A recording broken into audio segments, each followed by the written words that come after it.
Llamamos metadatos a los datos que hacen referencia a otros datos. Parece redundante, pero no lo es.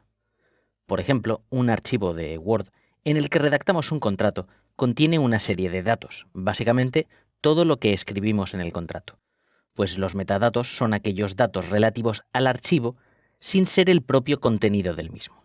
Son metadatos valores tan sencillos como el nombre del archivo, el tamaño que ocupa y la fecha de creación o de modificación del mismo. Pero cada fabricante, tanto de sistemas operativos como de las aplicaciones que gestionan cada tipo de archivo, pueden decidir agregar información adicional. Un metadato no técnico muy habitual que podemos encontrarnos en un documento, presentación u hoja de cálculo es el nombre de usuario de la cuenta del sistema operativo desde el que se creó el archivo. Ya desde los propios editores como Microsoft Office, iWork de Apple o LibreOffice, se puede ir a preferencias del archivo que estamos editando, normalmente en Archivo, Propiedades, y configurar etiquetas, también denominadas tags, como el nombre del autor del archivo, datos de contacto, palabras clave del documento, idioma empleado e incluso etiquetas personalizables. Muchos de estos metadatos se generan de forma automática en base a la información proporcionada al instalar las aplicaciones de edición o el propio sistema operativo. Y debemos ser muy precavidos porque al publicar un documento o enviárselo a alguien, podemos estar haciendo pública, mediante los metadatos, información como nuestro sistema operativo, la versión de software que empleamos, nuestro nombre de usuario del sistema, la fecha real en la que editamos el documento y un largo etcétera. Como podemos imaginar, toda esa información puede usarse a posteriori para desarrollo de inteligencia sobre la tecnología que empleamos o incluso sobre compañeros de trabajo o socios, ya que los metadatos de autoría pueden ser de quien crea el documento y luego ir añadiéndose los nombres de quienes van editando ese mismo documento, lo que permitiría a un ingeniero social conocer muchísima información que le permite relacionar a personas, dándole la posibilidad de utilizar dichos datos como validación que aporte confianza a los pretextos que emplee contra nosotros.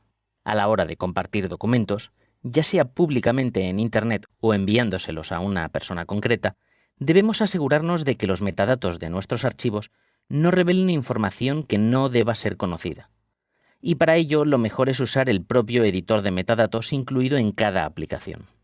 La mayor parte de los archivos que podamos procesar en Windows, macOS o Linux pueden mostrarnos parte o la totalidad de sus metadatos si hacemos clic derecho sobre el icono del archivo y seleccionamos Obtener información o Propiedades.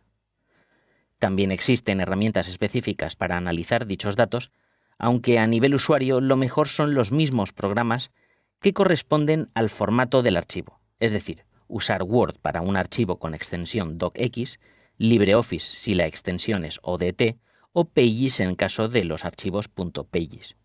Si los documentos que compartimos no deben ser editados por sus destinatarios, mi recomendación es que se exporten en PDF y se eliminen todos los metadatos innecesarios.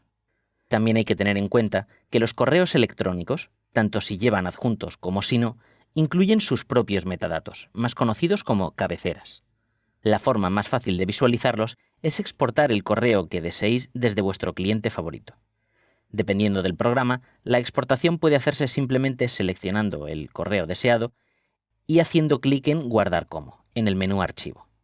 El correo quedará guardado como un archivo con extensión EML, que podemos abrir con un editor de texto cualquiera como WordPad o TextEdit, por ejemplo. Si leemos atentamente el contenido del archivo, veremos que encontramos información del emisor, del receptor y de todos los servidores por los que ha ido pasando el email, lo cual puede identificar un origen fraudulento de un correo o permitir al receptor saber dónde se encontraba el emisor cuando lo envió. El problema de los metadatos es que son modificables, es decir, que pueden ser auténticos o falsificados. Si alguien revisa los metadatos de nuestros archivos y no somos conscientes de ello, verán datos reales que les aporten información.